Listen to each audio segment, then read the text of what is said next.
Oh god. Okay, let's hope YouTube doesn't take this one out. YouTube took down my last reaction to Dr. Mike versus the anti-vaxxer for medical misinformation.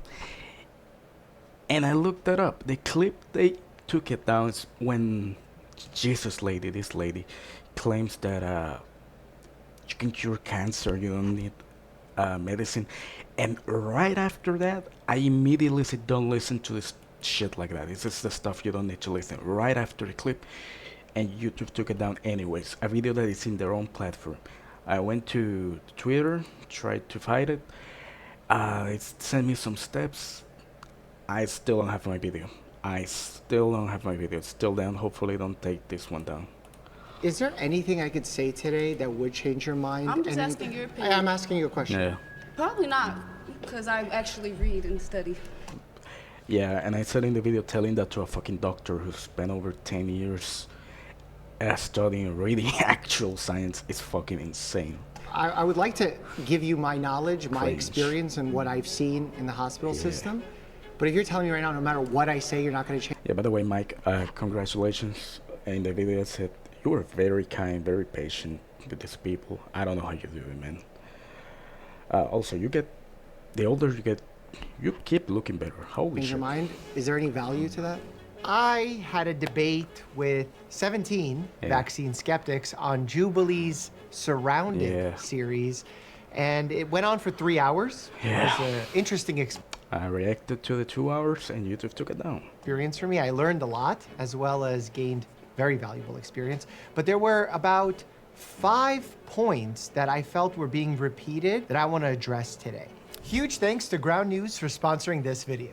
My third child, he got a vaccine that the doctor said were safe that caused him brain issues for the rest of his life, and he has arrested hydrocephalus. Gave vaccines to the baby, and the Ugh. baby had seizures. My mother was vaccinated with the flu vaccine, and right after 3 days later, she received half of her face was paralyzed. A through line through many of the conversations was people sharing anecdotes of someone having a negative reaction to a vaccine. I can't and I shouldn't really fact check that.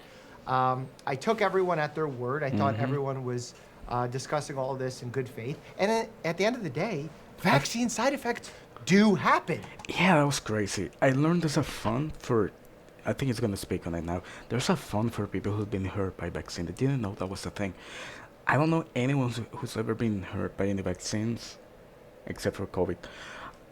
They're but yeah. incredibly rare, especially serious ones, but they do happen. In fact, I had to highlight this during the episode that when you compare how pharmaceuticals are treated in research versus vaccines, vaccines have such a higher level of scrutiny because they're given to healthy patients.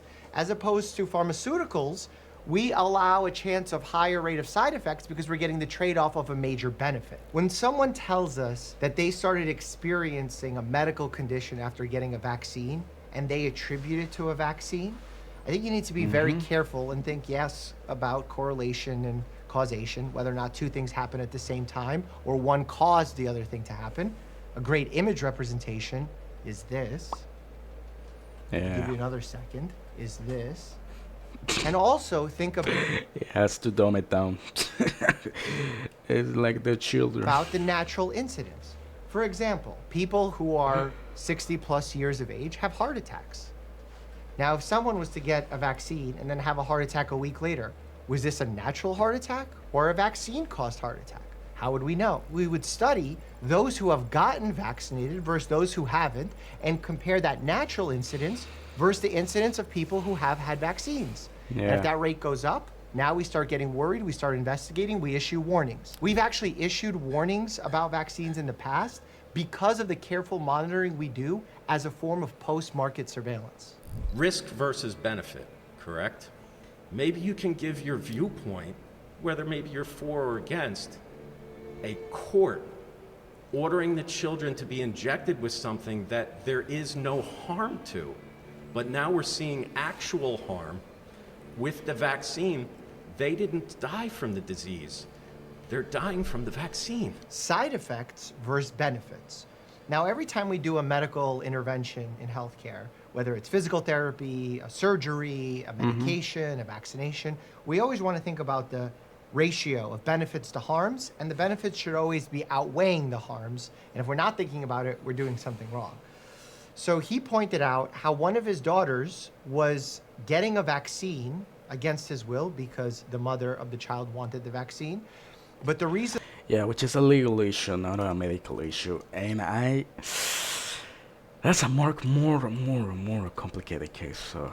the court sided with the mother was because they believed it was in the child's best health interest to get the vaccine. He brought in some data, and he followed a pretty good and logical approach here. He said, why would I give my child this vaccine when in my area there have been 0 pediatric deaths? I didn't fact check that, but even if there were pediatric deaths, they were very low from COVID-19. Why would I give my child a COVID-19 vaccine when, looking at the data, the pediatric deaths from COVID in his area were quite low, if not 0? I would like to know how many people are in his area first. When in the VAERS database, it looked like there were thousands of deaths from receiving the COVID-19 vaccine. Now, following that logic, you could say, why in the world would you make a child get vaccinated? Well, you have to understand what the VAERS database actually represents. This is a vaccine adverse events reporting system. It's an open, passive reporting system. When we count the deaths from COVID, we count... By the way, I just want to give my take since the video got taken down. It's a lottery, okay? It's a genetic lottery. During COVID, there were entire families who died. Like straight up. I know it did happen. Entire families, parents, kids, every single one of them died. Everyone in my family got COVID at some point, and we were all fine, including like my grandma, who is like 90 something. They were all fine because we had the luck to have the genetic disposition to not die from COVID. That is not the case for everyone, and you don't know, which is why I think it's safer if you take the vaccine. Because you never know if you are gonna have the immunity or not. It's just you're playing with, you know, the dice, and I don't like that. That's through the CDC legitimate system that's actually monitoring death certificates, sometimes overcounting deaths, but they're actually doing the work to verify those deaths happened. On the VAERS side, when you're talking about these thousands of reports, they're not verified. There could be duplicates, there could be falsified reports, there could be reports of things happening as coincidences. What VAERS is useful for is if we start seeing a pattern emerge that is actively investigated by the CDC and the FDA, and then we're able to catch vaccine issues happening in the greater public. It's one of the data reporting systems that we use after the launch of a vaccination program.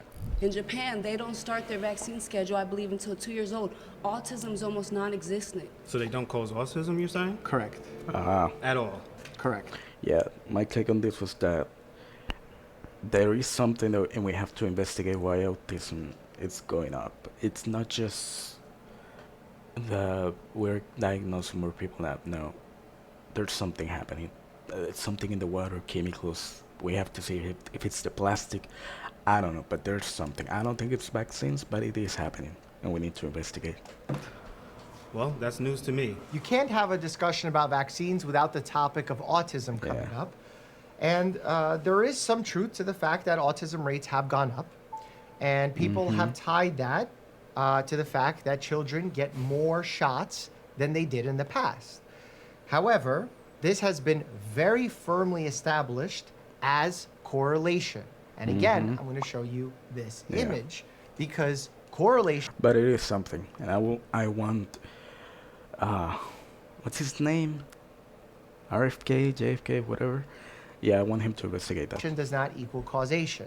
And I'm comfortable in saying this because there's been so much data disproving a causal relationship between vaccines and the rise in autism. There's been a study in Denmark with over 500,000 children. There's been a study in California, in the UK. There's been a meta-analysis in 2014 that included 1.2 million children. There's been 20 plus studies on the subject, And they all uniformly agree that there is no causal relationship. The only time it's actually been even discussed has been by a fraudulent study done by the person named Andrew Wakefield, who's been discredited. The study has been debunked, and he's actually lost his medical license. And that was done on only 12 children. Yikes. So are you going to trust the research of millions of children across... They don't, I didn't know that. They don't know that. They're gonna keep using his name. Unless you, yeah. We have to keep spreading the word. Different international lines, or one dude who's been discredited based on 12 case reports. Oftentimes, misinformation out there can be amplified by the news media, which is why I'm excited to tell you the world. Nope. Ground News, you know them. Yeah, you see the same ad every fucking time, okay? Okay, there we Creating go. pieces of misinformation I came across. When it comes to the science, right? Back in the day, it was labeled misinformation if you were to question the validity of, for example, masks. But just out of last year, an epidemiologist, Tom Jefferson, came out with a rigorous analysis that stated that they had no effect benefiting people in terms of the reduction of getting respiratory illness, including COVID-19. Almost all the participants took issue with the style of messaging that the CDC chose to put forward, and the FDA and the WHO to some degree, surrounding the COVID-19 pandemic. I agree with their frustrations. I think that they didn't do a great job. In fact, they were overconfident at times. They were saying things based on weaker data, which is wrong for anyone to do, not just the CDC or FDA. They see, the problem is not that they didn't know. The problem is that everyone just went along with it. Whatever the fuck the Americans said. I was in my country during COVID. Whatever the fuck Fauci said, they followed that shit in my country. And it was like immediately, that day. Everyone 6 feet apart. Everyone, no shoes now, in the house. So much stuff that I thought it was do we have enough time to actually know? We didn't. They were making stuff up. They oftentimes relied on expert opinion without explaining that they were basing their decisions on expert opinion, which is the lowest form of evidence. Okay, I don't want to say they were making stuff up. They were using the very, very inaccurate data they had at the time, okay? Instead of explaining why initially we didn't recommend masks, they just said no masks, then they said masks, then they said masks whatever. So I think the messaging wasn't done perfectly. That being said, it's easy to play Monday morning quarterback and point out every mistake they made given what we know now. It's a lot harder to make those decisions in the moment when people's lives are on the line. But we could still be critical so that we can learn in the future and do better if a situation like this arises. There was one thing, though, that the skeptics in the room said that got me pretty frustrated. They started saying that those who were accused of spreading misinformation, like the disinformation dozen, as quoted by one of the major newspaper outlets, were actually the divine dozen. People say the disinformation dozen. I say the divine information dozen, because they were kind of prophets when you look at it. If you look back at their old claims, a lot of things that they said came true. If a broken clock says it's Look at his face. He was so done. 3:15, when in fact it's 12:15, I'm not going to give that clock credit when it turns 3:15. I want it to tell me the accurate time when I ask it, not for it to end up turning out to be true.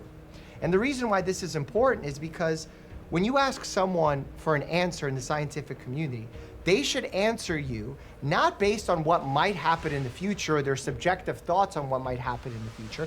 They should look at the data that exists now and make a decision based off that data. Those individuals who were accused of spreading misinformation made such a wide variety of claims that some of them ended up turning out to be true. But that doesn't mean we should in fact then begin to trust them. In less than 24 hours, you will have $1,000 in your account and then $1,000 a day for life in just 5 minutes. Many people have... We're not in the labs actually seeing the vaccine process or the clinical trials, so we have to just take the experts' word and trust it, right? Well, when you fly in a plane, you're not in the cockpit. Right. So we put our faith in that. So you would Yeah. say that we just have to put our faith in the experts, correct? Correct. Okay. So this would require, number one, a good intention. So they have a good intention You have to be skeptical, but you can look it up yourself, you know? You don't have to just blindly believe whatever they tell you. to help people, to make their lives better, and also they have to be ethical. Is that correct? Those are reasonable things, yeah. Okay, so if they fall outside of the purview of those two criteria, would you say it is reasonable for us to be skeptical? There was also some Yeah, awkward no moments shit. of people saying if I had faith that the people creating these vaccines were acting in good faith. Which is a genuine concern. Maybe not the people, but the corporations, yes.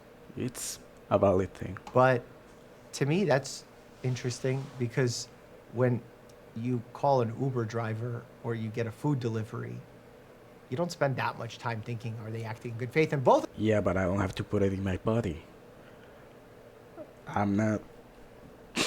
That's a bad analogy. Sorry, Mike. of those times, you're putting your life on the line.